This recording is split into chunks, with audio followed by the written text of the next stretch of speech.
Venait de disputer sa première grande compétition internationale avec l'Espagne, l'Euro 2020, quand les journalistes ont posé une question simple à Xavi Hernandez. Quel joueur de moins de 20 ans t'impressionne le plus dans le monde en ce moment? Sans hésiter une seule seconde, Xavi a répondu « Pedri ». Pas Haaland, pas Mbappé, Pedri.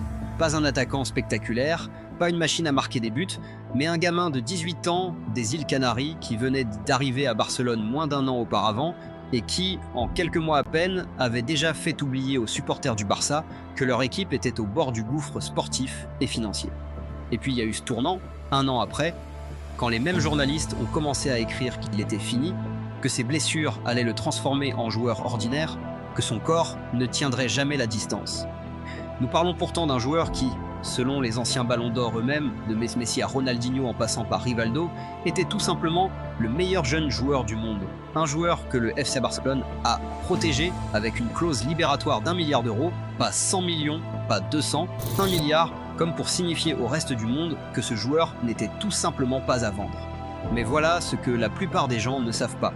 Pedri aurait très bien pu ne jamais porter le maillot blaugrana, ni même celui du Real Madrid d'ailleurs.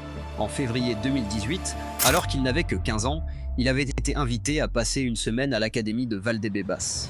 Le seul problème, c'est qu'une tempête de neige s'est abattue sur Madrid ces jours-là, rendant les terrains impraticables pour tout le monde, y compris l'équipe première qui se préparait pourtant pour un match de Ligue des Champions contre le PSG.